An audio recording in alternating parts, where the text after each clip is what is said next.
didn't know that's new. It made me consent. That you can. I know, right? We might leave that because that's just funny. I didn't know it. In case you're just tuning in, Zoom has added a Consent form to record. A consent. Yes. Wow, it's getting there. Anyways, hey, welcome back to another episode of One Step Further. My name is Justin Arnold, and in case this is your first time tuning in, this is a podcast where essentially we do that. We provide valuable tools with people that we interview to move your life a step further, whether it be personally, professionally, spiritually, emotionally. Probably all, or at least some of those are going to be covered. And I brought one of my good friends I've been wanting to bring on here for a while. I've partnered up with her recently with her nonprofit organization, MOVEMENT2BE, but I'll let her kind of talk about that. Kara, thank you for doing this. Welcome to the show. Why don't you just go ahead and introduce yourself, tell people a little bit, as much as you like, as little as you like, and ready and go. Yeah. Well, first, thanks for having me. My name is Kara Shull, and I'm a physical therapist, so a doctor of physical therapy as well as strength and conditioning. And I would say I didn't take the normal route. I always said I love what I do, but I don't like the context with which I'm supposed to do it. Interesting. We're gonna have to check on that one. We're gonna come back to that one. You go through physical therapy school, you go through the and I apologize. I live in New York City, so if you hear the honking outside or anything like that, that's the New York City way. No problems. But yeah, I went through physical therapy school. I honestly hated my first 2 years. Just one, because it's tough, but two, I just, again, wasn't sure, how is this helpful? What are we doing for people? And then finally really got into the realm of more sports physical therapy and looking at how people move and just looking at how that affects their lives, both from an athletic standpoint, but also just from a personal standpoint. And so then when I started getting into that, I obviously got way more passionate about it and started working in regular clinics, always working in what we consider outpatient orthopedic, where we're kind of working with active populations. And I just naturally, because I've always been a runner and stayed somewhat fit, I enjoy lifting weights and things like that. So I always kind of attracted some of those people who wanted to get back to training or get back to running and things like that. And then I was afforded an opportunity to work at Exos, which they train elite and pro athletes in their off seasons, and met some amazing coaches there and really just developed even more of this is wonderful, but gosh, even at that pro elite level, they still don't really know how to move their body well. I mean, obviously some have had some of the training, but they don't really know much about their body. And so it was then that I kind of took upon myself to look at, what's the root cause of some of these issues and some of these injuries that people are having. And it just kind of came to me that, we really need to be teaching kids and youth the major principles of movement, how to hip hinge, how to lunge, how to squat, how to push, pull, how to carry, and really teaching them concepts of like, what is strength? What is mobility? What is balance? I'm sure some people who are listening to this are like, I don't even know, because we're not receiving education on some of those things. And so then I just kind of took a turn and thought, wow, I also, a little context, before I went to PT school, I was in the nonprofit realm, and I always loved community outreach. So I just thought, how can I combine my passion for inspiring people, getting people together for a common cause along with PT? And that's when I formed MOVEMENT2BE, which is a nonprofit in which we serve to enhance the lives of youth and to build their health and confidence through quality mentorship of movement.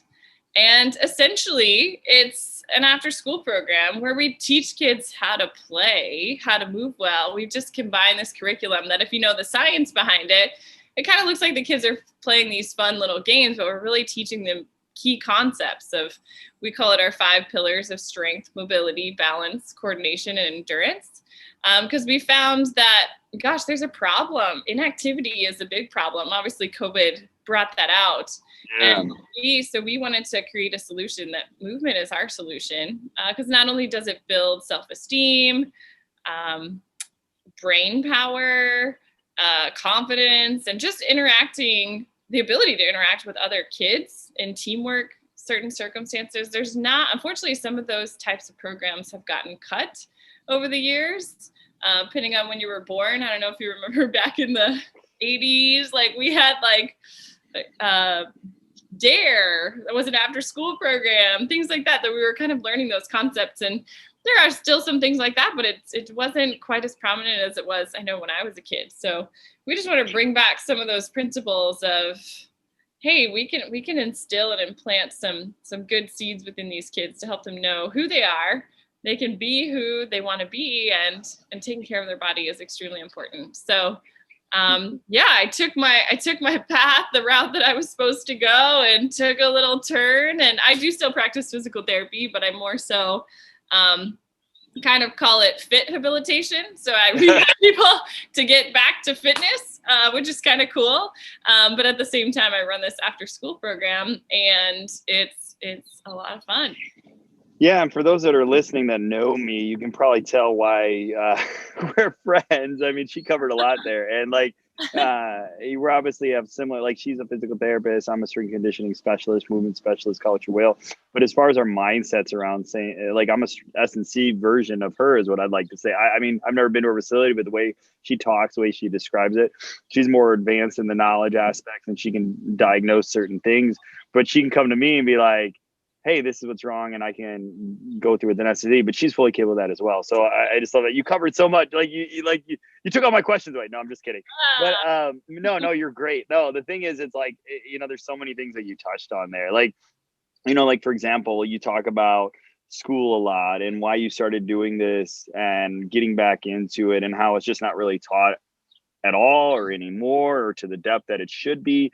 Like movement, and people look at it as like exercise, working out, Biggest Loser, aesthetics, these things that it is, but it's so much bigger. Like, through movement, mindset, nutrition, as we've talked a lot on, it's just like, and this, it's like it can positively affect everything. So it doesn't mean you need to be the elite athlete, or you need to be super skinny or jacked or whatever, but if you're moving better and you're eating better and you're feeling better about everything, your blood flow, all of this, you talked a little bit about the cognitive aspects of it, the cognitive benefits of it. It's like, then yeah, you can be a better husband, you can be a better wife, you can be a better athlete for sure, but you can do your job better, you can be more energetic for whatever it is, you can not feel exhausted and tired or depressed, or all these different things that you talk about. And like, what I love, and that's why it was a no-brainer to finally partner with you and bring it here to Rochester, New York, is just like, it's literally a no-brainer, because it's like you're hitting it before a lot of these habitual trends go into people's adulthood. At least you're trying, and you're doing a really good job at it, like hitting them through that youth, I believe 1st through 5th grade. And that's what I love, and that's what I think people need to understand. Like, you got to get it before these things are already ingrained, before these, again, everything's a habit, everything's a discipline, and it can go in this direction or to this direction. So you're trying to get them to go in this healthier direction where it just becomes a part of them, and educate them in that. And predominantly, like, what areas, like, I already know, but for those that are listening, like, what areas are you predominantly trying to attach yourself to and work in community wise? Yeah. Well, for those who also don't know, Justin has obviously partnered with MOVEMENT2BE, because what we've done is we've created a model in which it's kind of like an affiliate. So it's like a franchise. What we do is we provide people such as Justin and someone who is a fitness professional. So, little plug, if you hear this and you're interested. Yes, I am ready and willing to help out the Rochester community. Yeah. Anyway, but yeah, so we are really servicing underserved communities, which to us, that means not only urban areas where they may not have the finances, where kids say they come from single parent homes where mom is working, or grandparents are working 2 jobs, 3 jobs, and they don't have the paycheck to paycheck type life. Right? Yeah. They don't have the capacity to put them in some of these programs where they would naturally develop, such as dance and all these different sports. That we also are looking too at rural communities, so areas where really they don't have some of the resources. Because just to us, that's just as underserved as some of the others. I know I grew up in a small town. When I went to college, I was like, what? You had a strength and conditioning coach? What does that mean? Because we just had a dad from, and not that the dads are bad, but we just had a dad as our soccer coach. I grew up playing soccer, which was great. Me too. However, God, we got a lot in common, Kara. This is crazy. Yeah. However, like sisters from another mother here. Yeah, he didn't quite have the skill set to be able to teach us the skills we would need to be at the elite level for soccer. So we just didn't really have the resources. So that's what we want to provide this quality program made by strength and conditioning coaches, physical therapists, athletic trainers, which, by the way, I do believe that we all serve a common purpose of really trying to help people move and live better. So I never compare one versus the other. But that's really what we're trying to do is recognize that planting these seeds within our group and like Justin said, ages 1st through 5th grade, we found that in that time, that's really when kids start to develop their personality, their habits. They also have already, from more of a scientific standpoint, they've developed all of their motor skill sets of being able to have their certain reflexes. So they have their fine motor skills and they have their gross motor skills, which just means small movements and big movements. And they really just need to hone in on them. So this is where in their brains are still developing. But if we have kids who are, in 2020 sitting at computers for hours and hours, or playing video games, not that those things are bad in and of themselves, but we need to look at how that's really affecting their brains, because their nervous system is not developing sensation as well. They're not developing the reactions that they need to in order to become less injured, build strength and stability around their joints. So we're really kind of creating a generation through activity that, we don't know for certain, but in the future could have some major health problems. And so we really need to plant these seeds. And although inactivity seems like a silent kind of problem, it's really there. There's research and science behind the fact that if people don't move, they don't live well. So I love that you said, gosh, we're really just trying to get people, we say it to be who they're made to be able to do the things that they need to do. Hence the name MOVEMENT2BE. Yeah. Go ahead, sorry. Yeah. Well, and I just was going to say that, again, we believe that in that time frame from 1st through 5th grade, we're planting those seeds of it becomes innate to them, right? So it's a time that they might not continue to exercise. They might not love sports, which is fine. We're trying to get them actually away from sports and recognize that you need strength to be able to carry your groceries. You need mobility to be able to crawl under the fence to, I don't know, bad example, but do something. So we're trying to never know. I mean, the zombie apocalypse coming. They gotta escape from the cows if they're in rural. I did that as a kid. Anyway, I did it on my grandma's farm. So yeah, I climbed over and through fences. Definitely. So really, we're just trying to help them to recognize that, I need to be able to move. I need to take care of my body so I can live the life I want to live. And this is what I try to work with anybody I work with. Like I started working with, I was telling you yesterday, I started working with, for those that, it's not like I advertise this, but I started working with somebody, a younger kid with an underdeveloped cerebellum, and I set no limitations to anybody, just like you don't either. And it's just like I'm mixing that play because he's still a kid with it, but we're already seeing he's having fun, and it should be fun. It should be challenging to see progressions. and you're just seeing massive improvement in such a short period of time. And it's just one of those things where like we're not trying to get this guy jacked. We're not trying to get him to lose weight. We're just trying to get him, if it improves cognitive function, great. his mother's already seeing that improvement. And then you're just seeing the stability and the balance, because again, this is going to let this kid be able to do things. Like I see adults so many times set the story they tell themselves, and this is something I touch on in my book over and over again. Like we tell ourselves we're this, so we're going to be this. Like we're 90, so we're going to be this. But you'd be surprised that, like, I have 70, 80-year olds. I have people like this boy I'm talking about, people that like came off back surgery. And I know you have similar stories. Her and I can probably go up on stories of people that had these self-limiting beliefs, all because of where they came from or what happened to them or whatever. And they put this like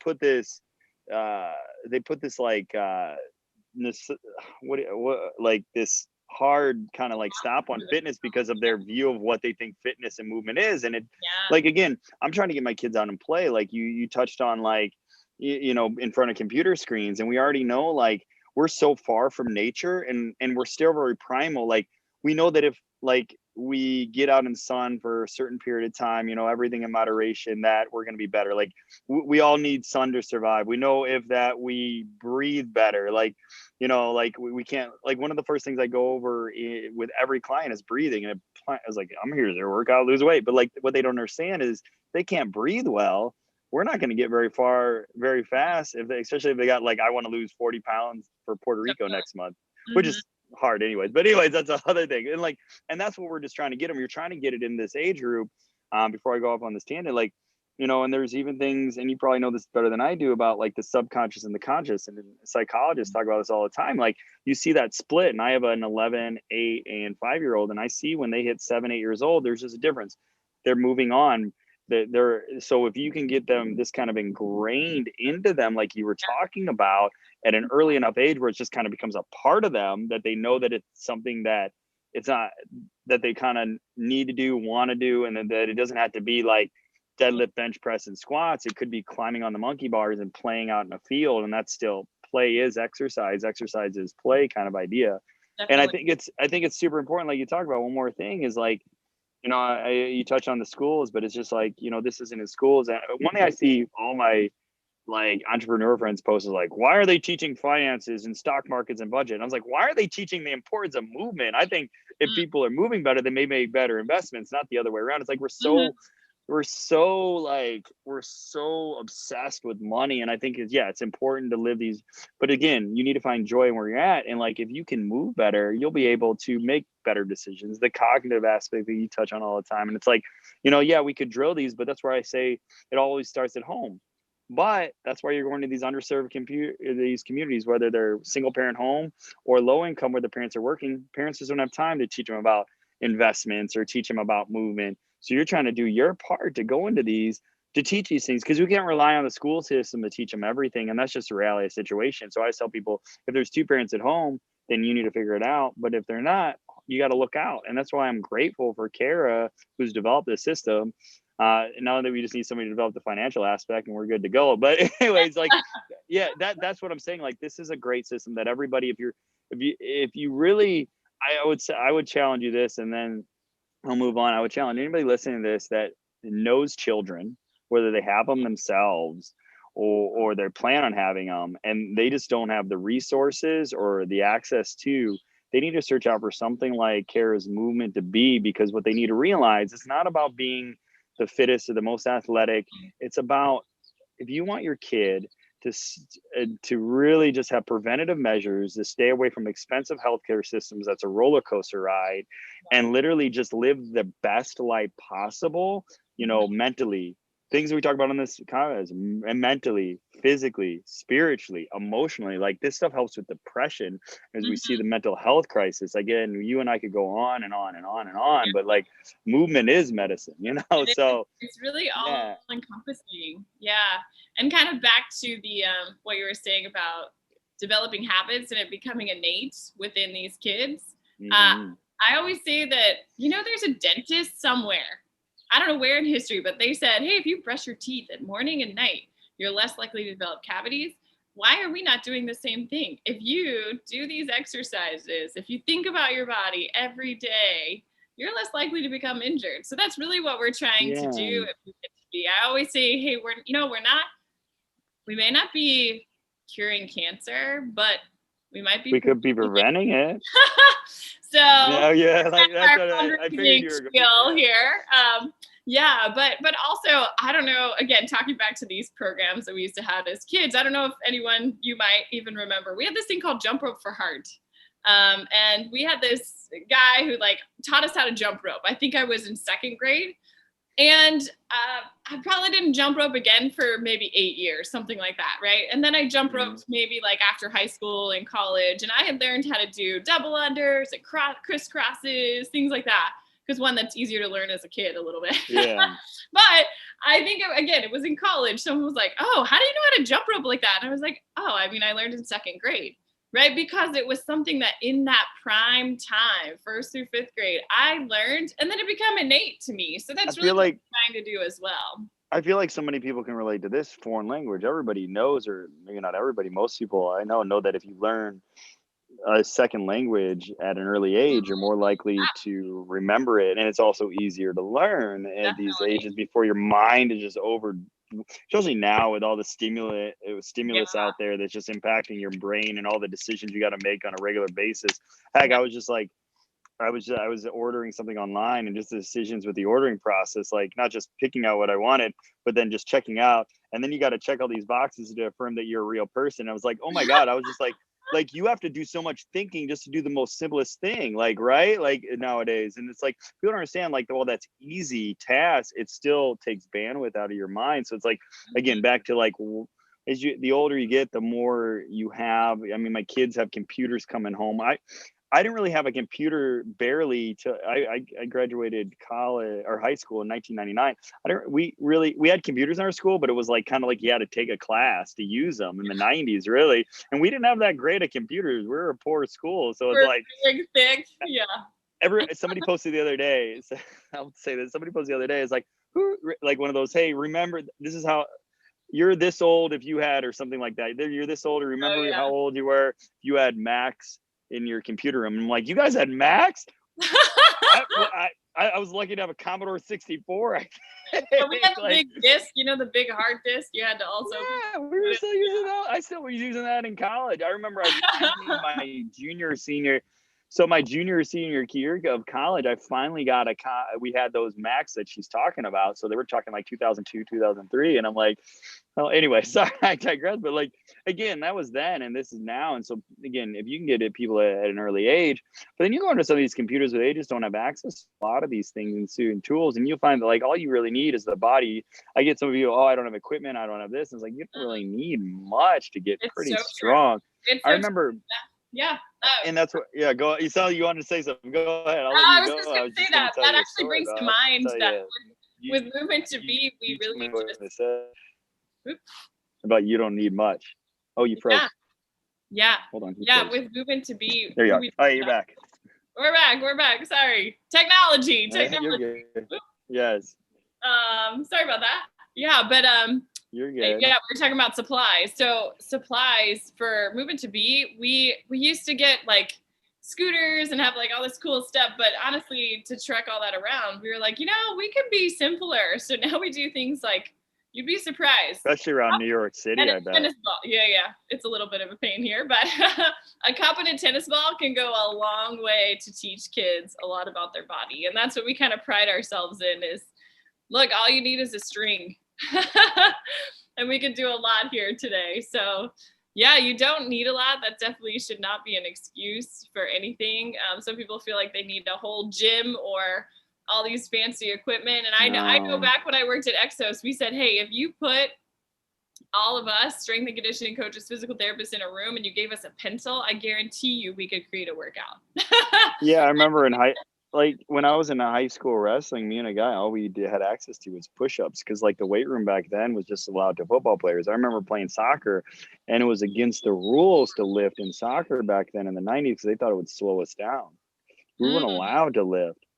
But if we could, it was only in the off season. It was like very particular, like leg exercises. And if we were caught doing anything else, we'd be in trouble. It was the weirdest thing. And like now, obviously, we know that's evolved. And if you're listening and like, wait, because I still hear runners and other running sports think this stuff's going to slow them down. I take running clients all the time thinking, but again, I don't want to get off subject, but like for those that are listening, muscle makes you stronger, faster, more and mobile, and injury less prevention. prone to injury. Thank you. I have to say that as Yes, a PT here. injury prevention, less prone. I mean, so I literally had a woman this morning who told me like if she didn't have all this muscle that she's built over the last 6 months working with me, she got an injury. She's like she recovered in like a week. She like dislocated her shoulder or something, but she's already like almost back to 100% in a week. And she contributes like this happened like a couple years ago or even prior to like her training and put it because she never did strength training and she's in her 50s now. She never did she did the typical like she's always kind of worked out, done the I'm gonna make fun of people, but the Jane Fonda classes, you know what I'm saying? So it's like, no, but those are good. But like the aerobics, yeah. It's still movement, yeah. So, but the fact that she put muscle on was a really good thing. But anyways, like back to like like what like you kind of talked about like what motivated you to do this, but like what was like the final like for example like I've been told for a while to write a book, tell my story, and then it was finally it just like I had to write my story. Like what was it like I have to do this. I have to do Movement2BE. Like if I don't do it, Yeah. like what was that was there that moment? And if There so, was. like what There definitely yeah. was. Yeah. Yeah. Part of my journey was also once I got into the sports realm, which is not always easy to get into. If there's any PTs in the room, it's like everybody starts out in PT school and everybody wants to be in sports, and it's not easy. It's not an easy route. You kind of have to know people who help you get into that realm and field. And somehow I wiggled my way in, and I know a lot of people wanted to work at Exos. A lot of people wanted that job. I mean, I was working with some pro football players that people would know who they are, things like that, that I was like, wow, this is not it. This is not it for me. Like, this is wonderful. I'm so thankful. But I just thought my heart really loves to outreach to people. And that's kind of part of Movement2BE too, was for me, it was, I want to create something that bridges this gap because we really are kind of catering to the elite here. You know, the people who can pay for it, the people who have Yeah. the services and resources to take care of their body. And for me, it was like, wow, what's something that we can still work with these people. Obviously, everybody needs it, but how can we bridge this gap? There's a gap, there's a divide. And so it was like, we need to start this to be able to take this to people who don't have these same resources. And so for me, it was that aha of, wow, I have this passion for really reaching out to communities and people who don't have these same resources. So my aha was kind of, this is not it. And I know, Justin, you're a person of faith. I'm also a person of faith, that I just really felt like God was kind of like, hey, here's your training. Now use these tools to help some other people. So it's just a matter of giving back. Yeah, I mean, that's So such a great point. Like, I mean, I don't know about you, but I have to constantly like it gets easier in a sense, but I always have to remind myself like I'm on this planet to serve. I'm on this planet to help. Like I need to work. And it's not just for those that are not people of faith. It's not about like bowing down to something and like in fear of it's like right. it's literally like it's just like we are built to serve. We really are. I mean, they've done studies on the brain that like when we give and we serve and we love, we're also getting something back out of it. Like the same endorphins and the same things that go off of say like eating a piece of chocolate cake or having sex or whatever, these feel good things, just like when we help each other. So it's kind of like goes full circle. And it's just like, it's like I got I'm this big dork, but I got things inside my truck, just like stuff like that. Reminder is what you're about to do. I'm paraphrasing, but for example, like is what you're about to do today. Serving, helping, loving your family or people. If not, why are you about to do it? For example. So it's just good things like to help. It's like my own accountability for myself. It's just like why people hire us, to hold them accountable, to teach and educate. So I have my own little accountability.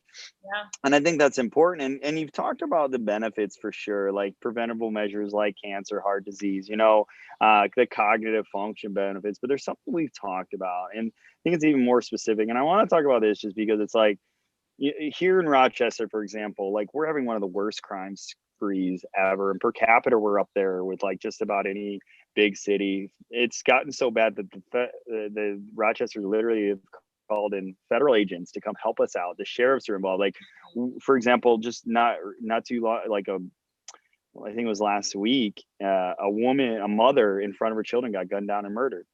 And I bring this up, and how does that, and people are like, well, how does that have to do with movement? And we have literally talked about like the subcultures within cities and the lower income cultures, and you and I, one of the motivating factors I know is like, you truly see stuff like this can really change the socioeconomic dynamics. I hope I'm not putting you on the spot here, because I know this is a touchy subject matter, but like, if this can draw to anybody's heart to want to like consider like, exercise, whatever, they can just go to the Y and sign up for a program. Yeah, they can. And if that works, great. But this, I think, is so much more impactful because of what and the who that is behind it and what's doing. But we really truly feel you can change it. So I would love you to talk on that, like why, how, what. Yeah. Well, and that's kind of part of the story of how this started too, was I just thought what I said before, I want to create a prevention program. I want to impact kids. And then when I brought it to Harlem, New York City, I went to a lot of the community centers here, one of them being the Police Athletic League. And I will never forget, they looked at me like, who are you? And what are you trying to do with us? Like, it was just like a very like, who do you think you are sort of thing. And that was difficult, because obviously that wasn't my heart. I wasn't there to be like, hey, I want to come change the world. I was just like, hey, I want to bring you guys this cool, fun program. But then it started making me realize like, oh, wow, we are bridging some gaps here. I am seen, and I hope I don't say anything that's a little off as far as racial, because I know that there's so many disparities and there's so much going on right now. Obviously you can't see on a podcast, but I am Caucasian, and Harlem is. This will be on YouTube too, so no worries. Okay. Video. Yeah, well, so you can see. But so obviously it's more Latino and Black, African American, and a lot of different Puerto Rican, so many different cultures. New York City is definitely the culture capital of the world, and Rochester too, for those that like, it's very diverse here for as small as we are. Right. Yeah. And I didn't want to be seen. This was kind of before some of the white privilege sort of things that were coming out. But I didn't want to be seen as someone who was white middle class coming down to help the lower class sort of things. It was kind of heartbreaking for me, because it was just like, oh wow, I just genuinely want to help. And it really took building relationships with these people, that in that, like, trust. Trust, and just like genuinely, now some of them are my best friends. Like, I just went back to the Police Athletic League earlier this week. Isn't that crazy how that works out? Some things, and they literally are some of my best friends.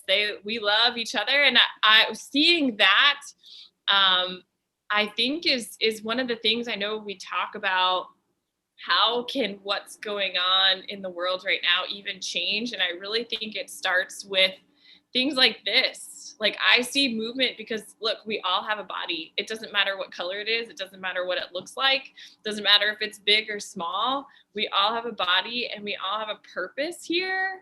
So planting those seeds and letting everybody know, like, you have a purpose. It doesn't matter where you came from or who you are. You still need to move to be who you're made to be. And so we're really implementing those seeds as well. We're instilling in these kids like, hey, we care about you. I always tell all of our instructors, through the training, that we say get to know every kid's name, because there's power in being able to know the name. So if you go to a class and someone's like, Justin, and you're like, whoa, you met me once, how do you know my name? You might be in New York City, sometimes people are like, whoa, what do you want from me? Yeah. But at the same time, you're also like, wow, they knew my name. And kids, I tell you what, I always tell this story. We did some things with tennis balls. So we were having them learn coordination. So we just had them do different types of bouncing the tennis ball, and we had levels of challenging them. Well, kids you'd be surprised. They loved taking on some of those challenges. So we were instilling in them some of this confidence. And by the end, most programs are 8 weeks. So by the end of that 8 weeks, we just gave them prizes and we gave them a tennis ball. That's it. We didn't have any cool prizes. No offense, but that tennis ball to them was so special. They will never forget. You've seen how much these kids lit up at getting a tennis ball. And it's not because they don't have stuff, right? They all have cell phones. So it's not because of that. It's because of what that tennis ball means. And really that's what programs like this, we're going and we're instilling that you are special, you are loved, you are cherished. Yeah, you can do anything.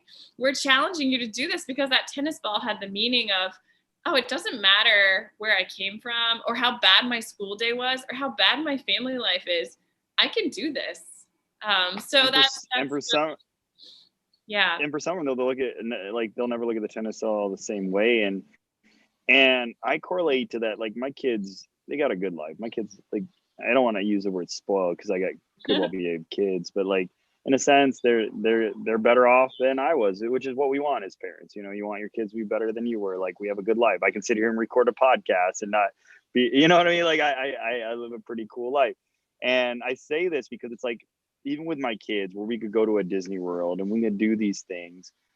I realized it's not the Disney World. It's just the experience, the moments. Like it is the tennis ball, but it's not like, you know, it was the experience that they had, the connection, the relationships. Like now they're going to attach joy to movement and love because they saw probably love in all this where they may not be receiving it. I don't know what they're looking for. So, and then it was peaceful for them for an hour, couple times compared to what it might look like. You don't know where they live or what they're dealing with or what their home life's like. And so like, I say this because like I refuse to be one of these families where we didn't take trips. So we're grateful enough to live here in New York City with nature and Adirondacks. So it's like, you know what? We can get out. We took a lot of trips last year. And I realized this didn't have to be Disney World. It's like, you know, we go on walks every single day. It doesn't have to be the most thought out. Like I get people reach out like, where is all these places you find? I was like, I just Google them or I use an All Trails app or whatever. And I just go, I don't think too hard about it. And I just carve out time. Like, and it's like, if you're sitting here planning and time and putting all this effort, again, not to go on a tangent, but I think this is correlated. It's like people just want your time and they want to feel loved and they want to feel appreciated. So you talked about the name thing. And it's like, so that tennis ball like meant a lot. It doesn't have to be this big thought out thing. Like, you know, my kids, it's like we plan out adventures. My kids, it's like, it's like bringing flowers home to the wife. They don't mean much to me, but surprisingly with flowers, which is something my son's doing right now as we speak. He wanted to get flowers for his mom. It's huge. Flowers don't cost much. Tennis ball doesn't cost much, but just the meaning behind of it and everything else. And I think that's something that we have to think about. I was smiling earlier when you were talking because it's like, some of this stuff is like, I taught, like, believing the verbiage you're using is like, I use this in my book. So I spent this week, like doing something I hadn't done yet with my book is literally just reading it from front to back as if I just bought it, which has caused me to make some changes and some all minor at this point. But not that I know my book's not going to be perfect and I don't want to go on this, but cheap sale. It's like, I realize like, just like what you're doing would be, I realized for what my book is surrounded, I was going to make a huge impact. So anywho, like, yeah. It's just funny, like how these things relate, and I talk about some of the same things because it's like, you know, if you give people like life and you give people a purpose more than what they're growing up into, they feel like they can see that there's other options out there besides what they've been brought up into. Like if you're brought up into this and this is what you see, it's like people kind of get into this once you get past that 5th grade, like you talk about, people kind of get on, I like to call it zombies on a treadmill, like for lack of a better term. It's like, so we want to try and shift that. And that's why like, are you seeing, like you talked about the how and stuff and like that the really change the socioeconomic are you seeing that? Are you hearing any stories? I know it's very still new. Like, are you hearing any changes from some students or the house or the families or anything connected to some of this? You are? Oh, cool. Well, yeah, I was gonna say we're still a little bit young. That's definitely something we want to keep track of as we go along because we're almost 5 years old. But Yeah, 5 years, crazy, Yay. flies That's by. pretty cool. It Yeah, does. 'cause we've known each other for a while. But Yeah, yeah, I started so my business like a year prior to you start. Yeah, so it's yeah, anyways, crazy it's times. crazy. But yeah, we have at least been seeing it directly in the community center. So one, every time we go, a lot of the kids are like, "Movement to B's here, Movement to B. What are we doing today?" So you Isn't can that see that some of the awesome? joy that they're bringing, or that we're bringing in the programs, is beneficial to the kids. We've also asked them things such as like, how is their attitude after? How have you noticed? Are they a little more calm? Are they able to do some of their homework? And that isn't always the case. I mean, some of these kids are pretty rowdy, even in class. No class is perfect. If you ever worked with kids, you know that no class is ever going to be straightforward and all the kids are going to be angels. But again, we have noticed one, that they have joy when we get there. They're excited about the program. They also leave with this knowledge base that they're just like, what? Like sometimes we always ask. So again, we kind of go over 5 pillars: the strength, mobility, balance, coordination, and endurance. I don't expect you to remember that, but we expect every kid to remember that. And we give them the definitions of what those are. So by the end, we have kids going, we ask a question: what is strength? We know what strength is. And they give us the definition, which we say is the ability to control your movement. What is Hmm. mobility? And they're just all about it. And sometimes we ask questions like, hey, when do you need mobility in your life? And some of these kids will go off on these tangents. Like I just said, my example was climbing under the fence just to escape the cat. I mean, they'll give you things that you're like, what? How did you even think about that? And they're like spot on. And so it's just encouraging to see that they're That's really little cool. sponges that you And it see. sounds and I like that, the little sponges and that they're Yeah. absorbing it. That's what I hear. It sounds like it's pretty easy to like, hey, this is it. See, so it shows that like they're open and they're not resistant. Like, so I've done these kinds of programs in high school level kids and things like that. And it's just the utter resistance. Yeah. Like it's they were brought up into this culture and like I literally had a kid, I don't want to say fight me on it, like he was so resistant to and just so I think you know me well enough. I'm not coming at him like, bro, this is the way. Like eat an orange. No, but it was like it was more like it was just like I had this thing where I did movement education, kind of similar, but not as detailed. But I was working with these high school kids when I used to be the lead trainer for the Y, and I will never forget like the stuff I would hear. I remember this one kid though, like he would get every morning from McDonald's the biggest orange juice you can get, whatever size that is, and one of their cheese, bacon, egg, something biscuit sandwich, and said that's how it went on and on about how healthy it is. And I don't ever like to use the words unhealthy versus healthy. I always like to be like, I just said, well, there's probably there like I talk about better choices, like good, better, best kind of. And he was just very resistant, like very resistant. And to like even so we talked about like sugar and stuff, and it's just interesting. So it shows that like the point I was bringing that up is just like once they get to a certain age, it's like if this is how they were brought up or this is what they were exposed to, it's like it's such a part of them that it's like they get almost defensive and they're ready to fight you even if you're right. So it's like what do you do? So I'd like to hear that this is what another reason why, in case people are wondering like why that age, is because they're very receptive to and open and ready to be sponges. So it's like you're integrating a super beneficial, super healthy, life changing, let's just call it what it is, life changing um, education at age. And that's why, like, again, if you can do that, you can give people more purpose. Like you talk, you plant the seed. And when people have purpose, like through all, like my book's title is Purpose to Pain, and not to keep going back to this, but it's so relative. If people have a lot of pain in their life, there can be very, like I was very lost and trying to figure themselves out. But if you can give them a purpose at a very early age, that's going to drive them forward. So no matter what trauma, pain, things that come about, they're involved. Like there's a gun shooting right outside their house or whatever experiences they got two abusive parents at home. Yeah. They know that like through this that they can be really have a strong foundation to move Yeah. them into a better life, right? Right, which also, just getting nerdy about it a little bit. One, we do also, going back to how we can tell the kids are improving, we do a pre-test and a post-test. And they normally improve in 3 out of those 5 areas, whether it's strength, mobility, balance, coordination, or endurance. But they also, speaking of trauma, again, we don't know what these kids are experiencing at home, but it's also proven that exercise can help in that area of the brain that becomes slightly dysfunctional or has basically kind of like lesions there because they have experienced some sort of trauma. Exercise can help with that.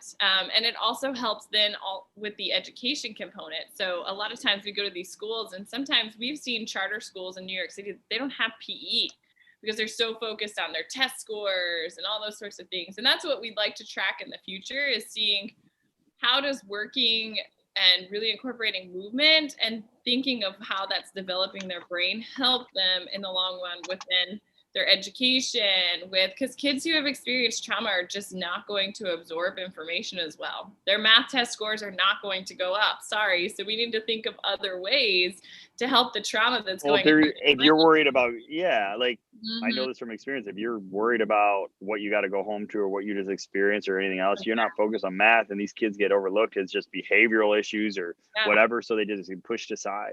Right. And kids they could be the next whatever, Definitely. And they don't know where to put their emotions, really. If you think about teenagers, their emotions are all over the place and they don't know where to place them. So experiencing some of those traumas, at least exercise is also a way to kind of let them think on something else. Release that tension. Mm-hmm. Yeah.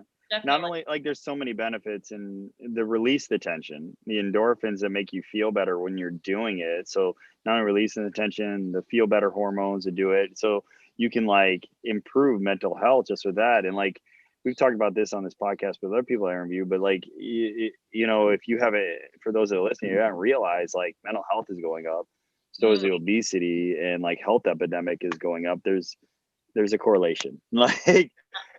So the worse our health gets, obviously the worse our mental health, which also the worse our relationship, the divorce rate. It's all correlated.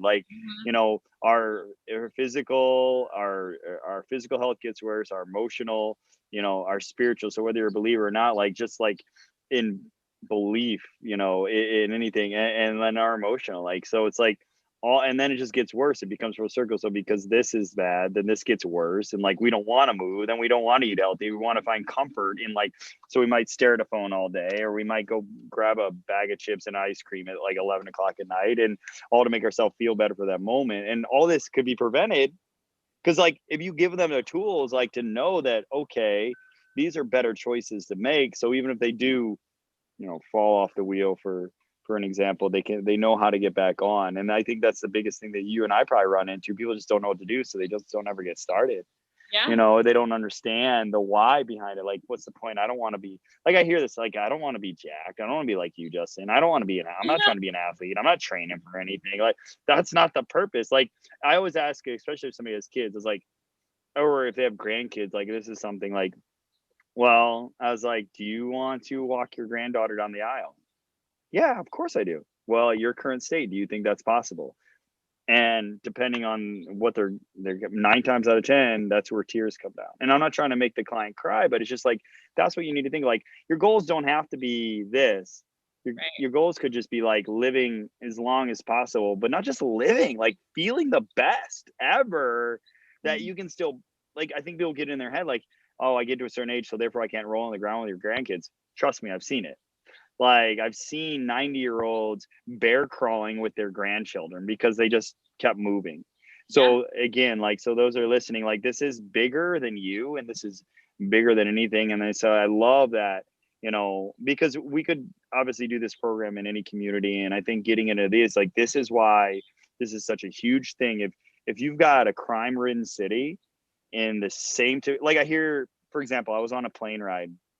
And I'm from the South Side suburb of Chicago, so I get very defensive when people talk about South Side because it's so horrible and bad. Because not. There are parts. There are parts. I was on a plane ride when I was going to Mexico. I got on a plane from Rochester to Chicago, Chicago to Mexico. And this guy I don't know sits next to me.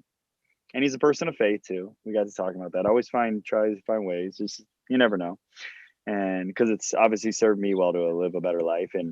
And the first thing that one of the first things he starts bad mouthing, oh, Chicago's bad, everyone's shooting everybody. I was well, that's a little dramatic, sir. Like, like it's actually a really great city, and it's much safer than you think, and it's just certain areas that have a lot going on.